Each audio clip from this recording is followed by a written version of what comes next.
Dans cette vidéo, je vais t'emmener en immersion sur une journée entière avec le PSIG Sabre d'Aubagne pendant un entraînement de tir en extérieur. On découvrira ensemble des hommes au courage incroyable, prêts à tout pour défendre la population et parfois même au péril de leur vie. Salut, c'est Steph, j'espère que tu vas bien et bienvenue dans cette nouvelle vidéo dans laquelle je t'emmène aujourd'hui avec toute l'équipe du PSIG d'Aubagne. Aujourd'hui c'est une journée un petit peu spéciale, je vais les suivre toute la journée sur un entraînement. Alors là on est sur une base de tir qui est près de Cuges-les-Pins dans le sud de la France. Ils vont tirer, ils vont faire des exercices avec les voitures pour se mettre comme s'ils étaient en situation réelle. Alors je vais les suivre tout au long de cette journée, que ce soit dans les véhicules ou à l'extérieur à pied. On y va, c'est parti. Alors aujourd'hui, on sera à Ribou sur un de nos stands de tir chez un de nos partenaires afin de réaliser une séance de tir au profit des gendarmes de la compagnie et puis nous aussi pouvoir nous exercer par la même occasion. Allez, c'est parti. Allez, viens avec moi.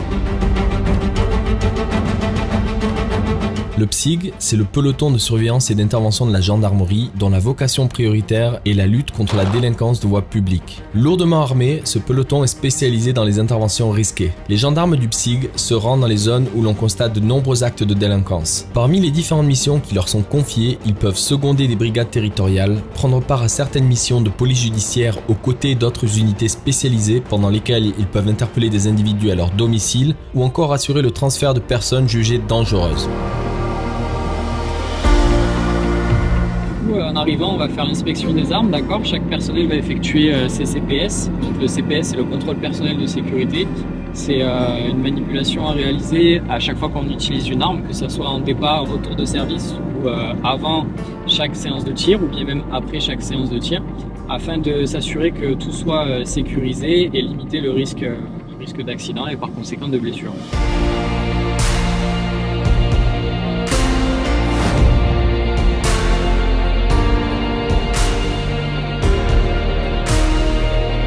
Alors là on se trouve sur le site de Ribou et il y a pas mal de choses qui sont installées sur la base, que ce soit tout un tas de cibles en métal ou avec des impressions pour simuler donc des personnes que tu peux voir là-bas. On va faire pas mal d'entraînements différents aujourd'hui. Donc là maintenant on va passer de l'autre côté de la base et on va tirer du haut d'un rocher qui se trouve là-bas. Ça va être des tirs à distance en fait. On prépare un gilet, on a préparé deux zones qui vont tirer en rafale et au coup par coup. Et après on mesurera les impacts. Ok, ça marche. C'est parti.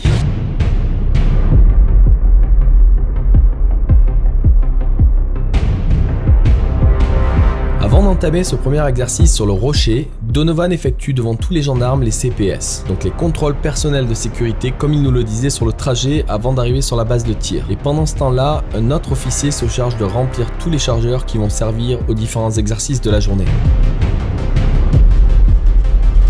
Toutes les balles et chargeurs sont comptabilisés et vérifiés à la fin de la journée d'exercice pour être sûr qu'il ne manque pas de matériel.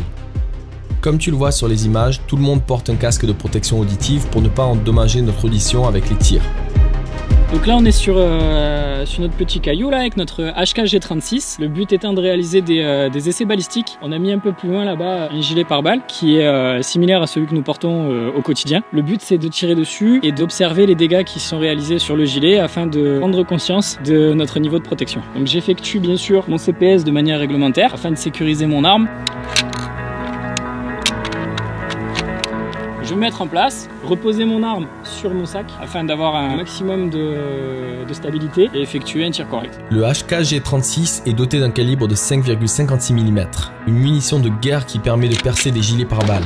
Équipé d'un double viseur optique, le HK-G36 est capable de tirer 750 balles par minute à une portée de 500 mètres. Et tant que l'arme ne s'arrête pas, tu restes appuyé sur la barre. Là on va vider le chargeur. Exactement. Ok. Bon les gars. C'est parti. Oh, ce truc de ouf. Là on va au résultat là.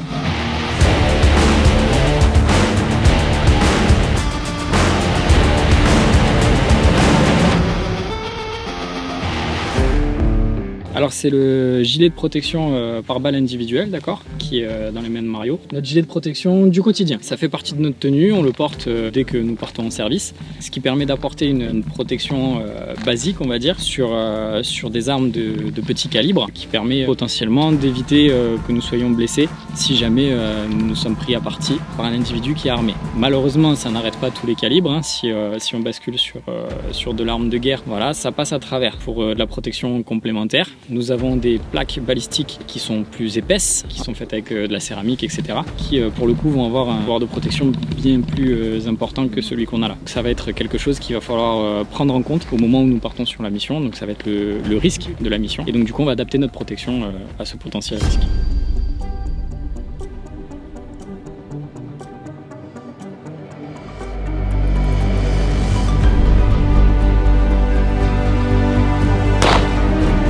Là, on va faire un tir à partir de véhicules. Donc on innove une nouvelle séquence de tir où les gens débarquent des véhicules pour tirer sur les cibles en conditions réelles. Ils vont arriver ici avec 2 équipages. Donc il y a deux caisses qui vont arriver d'en bas, c'est ça? Elles vont arriver d'en bas. Ouais. On va leur donner une limite d'arrêt. Là, il y a des gens qui vont tirer du véhicule, dans l'intérieur du véhicule, et un autre qui va tirer de l'extérieur du véhicule. Ok. Voilà, ils auront des cibles désignées ou des zones de tir désignées avec les ballons là. On a Mario qui va mettre les ballons, c'est ça? Ballons, voilà. Celui qui touche le ballon, il prend une pénalité. Là, on a l'effet inverse en fait. On a une zone à pas atteindre.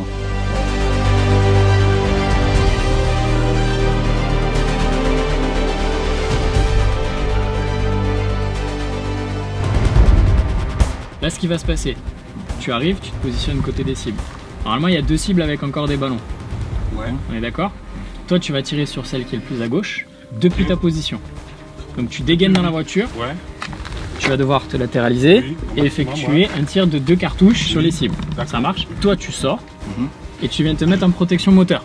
Et pareil, tu effectues un tir de 2 cartouches, mais du coup sur la cible tout à droite, la tienne, celle qui est encore épargnée. Une fois que les 2 tirs sont faits, on laisse le véhicule en place. On passe par l'arrière du véhicule. En fait, on va la jouer avec une relève d'appui. On est d'accord? Donc vous communiquez, tu restes en appui, il vient te rejoindre, il prend ta place à l'appui. Une fois que ça c'est prêt, tu viens prendre sa place et on fait la même chose, on réutilise 2 cartouches. On est bon? Ça marche. Allez, attention à vous et à votre voiture. C'est bon, Marie! Passe ton arme!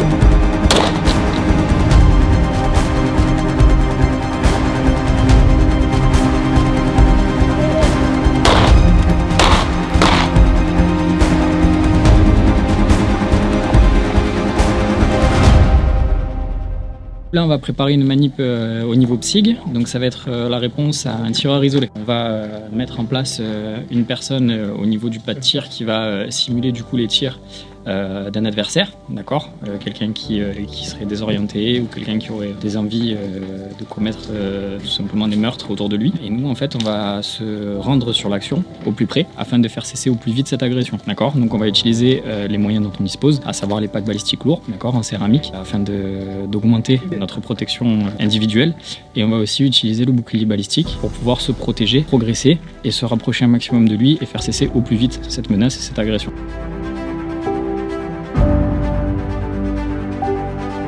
Les PSIG peuvent également réaliser des missions ponctuelles de sécurité et d'intervention qui sont menées par la gendarmerie et nommées interventions professionnelles. Il peut par exemple s'agir d'opérations menées contre une attaque terroriste. Les gendarmes du PSIG ont alors pour mission de maîtriser le suspect en utilisant le niveau de force nécessaire.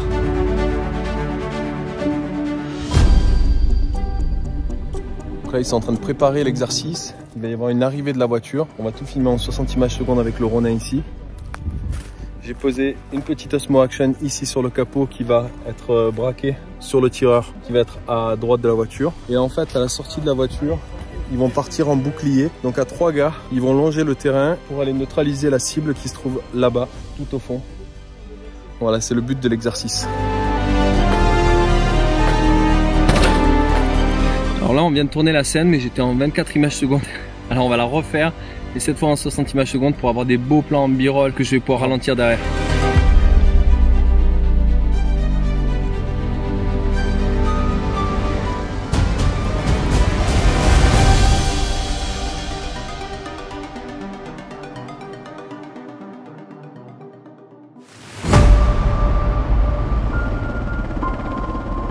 Attention à toutes les unités, suspect repéré derrière la butte.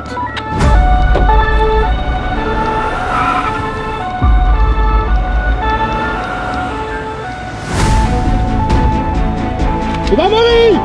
Reste en arme!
Ok, menace neutralisée!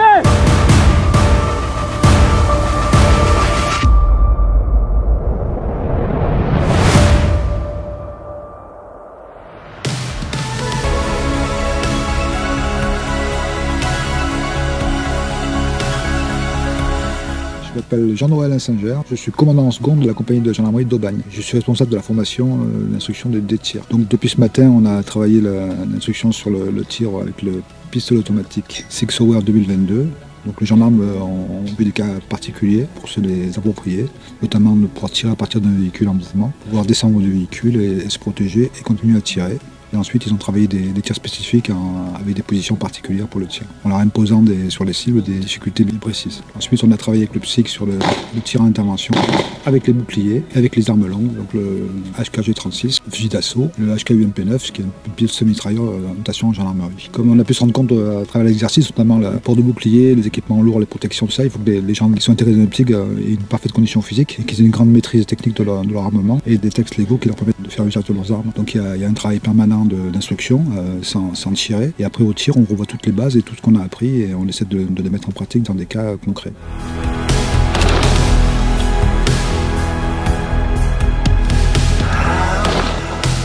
Pendant la journée et sous la supervision de Donovan et Jean-Noël, j'ai eu l'occasion et la chance de pouvoir tirer avec un pistolet mitrailleur HK-UMP9 et le fusil d'assaut HKG36. Et je dois avouer que c'est une sacrée expérience. Surtout le fusil d'assaut. C'est vraiment impressionnant, particulièrement quand tu vides un chargeur d'un coup.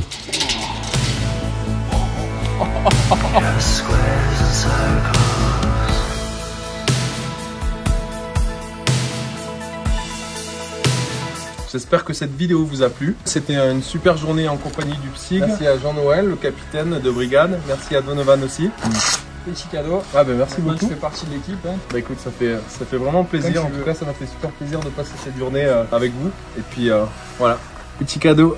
J'espère que cette vidéo en immersion t'a plu. Dis-moi dans les commentaires si tu aimerais voir plus de vidéos comme ça sur la chaîne. En tout cas, j'ai pris beaucoup de plaisir à la tourner, à la monter. Merci encore à toute l'équipe du PSIG de m'avoir accueilli sur cette journée. C'était vraiment un super moment avec vous. Mets un gros pouce vers le haut sur cette vidéo et n'oublie pas de la partager à tous tes potes. Abonne-toi à la chaîne si c'est pas encore fait. Et en attendant, je te retrouve dans la prochaine vidéo. Et n'oublie pas, crée la vie de tes rêves.